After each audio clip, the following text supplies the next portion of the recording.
Et salut les copains, c'est Savannah en direct du lab. Bienvenue dans cette nouvelle vidéo. Donc aujourd'hui on a changé d'endroit puisque je suis venue me confiner en Guadeloupe. Et du coup me voilà dans la chambre où j'ai passé mon enfance. Et aujourd'hui on se lance dans un énorme DIY.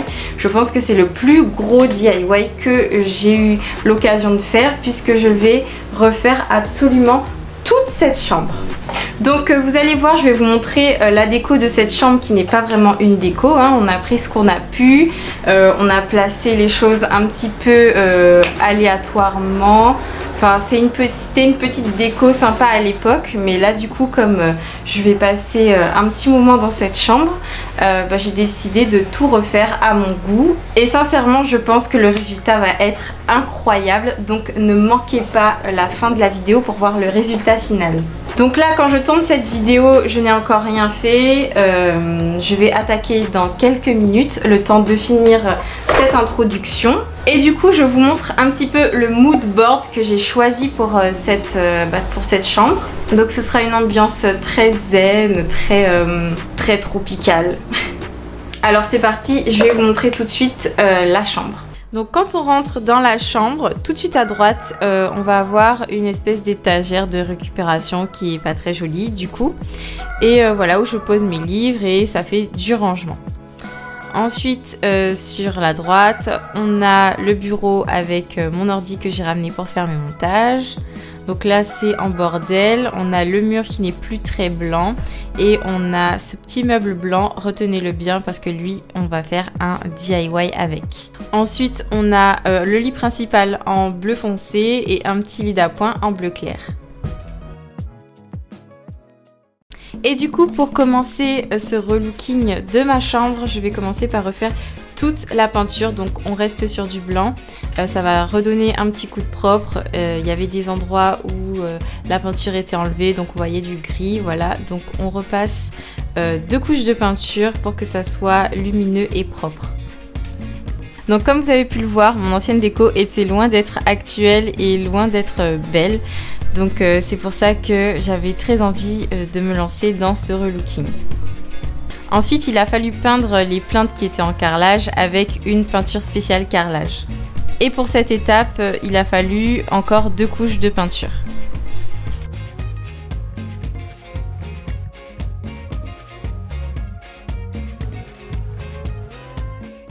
Le plus gros du relooking, ça a été vraiment le sol, parce qu'on a décidé de poser du parquet flottant.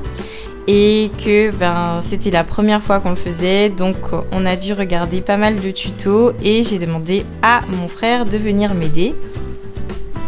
Donc je remercie beaucoup mon frère pour son aide et d'ailleurs il m'a pas aidé que pour ça, il m'a aidé pour plusieurs étapes dans cette chambre. Donc là vous pouvez voir le résultat final quand le parquet a eu fini d'être posé. Donc vraiment ça change déjà la pièce, rien que les murs blancs et les plinthes blanches avec le parquet, c'est déjà une autre pièce. Ensuite, je vous emmène avec moi à la plage pour le projet le plus fou de cette vidéo. Donc on part à la recherche de bois flotté pour pouvoir faire un lit en bois flotté. Et donc je vous laisse avec ces magnifiques images de la plage où je suis allée chercher mes bois flottés.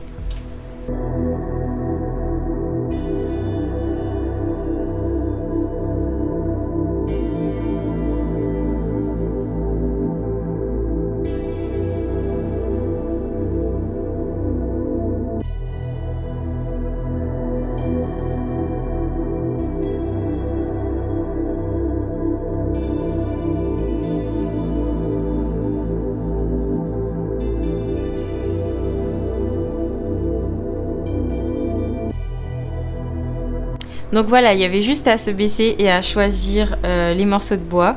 Donc on en a pris 10 pour faire le lit en bois flotté. Une fois rentrée à la maison, donc j'ai nettoyé les bois flottés et je les ai poncés. Ensuite on est allé chercher des palettes dans une zone industrielle.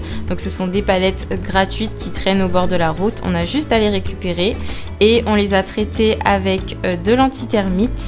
Et j'ai passé une couche de saturateur sur les palettes pour leur donner un aspect un peu vieilli. Ensuite, on va créer un espace pour pouvoir encastrer les bois flottés dans la palette pour faire la structure. Donc on va, nous on a percé avec une perceuse, mais je ne pense pas que ce soit l'outil idéal pour faire des trous, mais nous on n'avait que ça, on n'avait que cette alternative. Et ça a très bien marché, donc si vous avez d'autres idées, vous pouvez le dire en commentaire, mais nous on a fait comme ça. Ensuite, vous pouvez voir les encoches pour les bois flottés. Donc on en a fait 4 aux 4 coins des palettes. Et pour finir, tout simplement, je vais mettre mes bois flottés dans les encoches et je vais créer ma structure.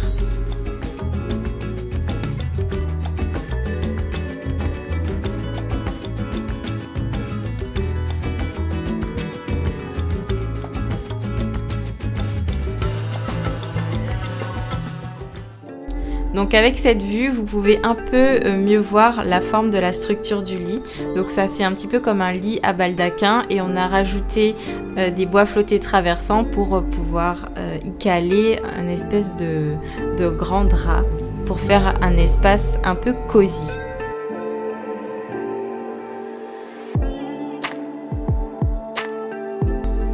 Ensuite, on va s'attaquer au coin bureau. Donc, on a posé 4 équerres pour pouvoir poser un bureau d'angle. Donc, on a fixé les équerres et ensuite, on a coupé 2 planches de bois pour faire un bureau d'angle.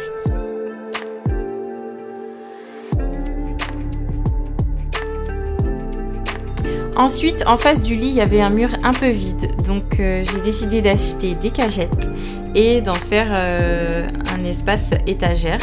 Donc j'ai choisi d'abord la disposition des palettes, je les ai clouées entre elles et ensuite je les ai fixées et après j'ai pu poser ma petite déco.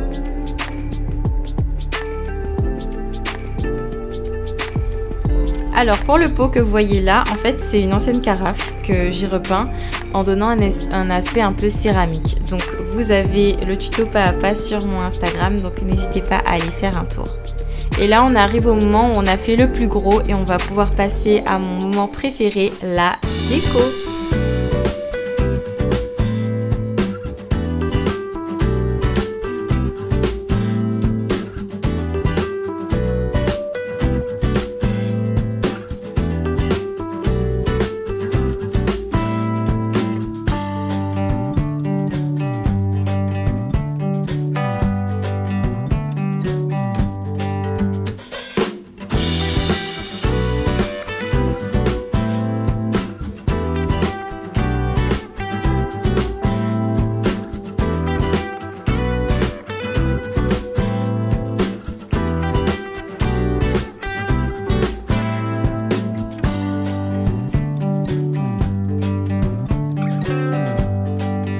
Et voilà, on arrive à la fin de ce relooking extrême de ma chambre. Donc je vous laisse avec les images avant et surtout avec les images après.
Ok les copains, donc comme prédit en début de vidéo, le résultat est assez incroyable.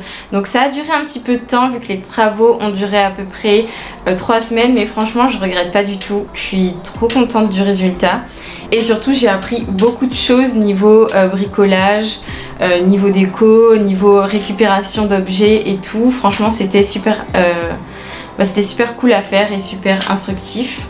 Donc si vous avez une question sur une des étapes de la vidéo ou sur les achats que j'ai fait ou les trouver, n'hésitez pas à venir le demander en commentaire. Vous avez l'espace commentaire pour ça. Bientôt je vous posterai le DIY que j'ai fait de mon petit meuble que je vous mets juste ici. Je vous le posterai en vidéo YouTube.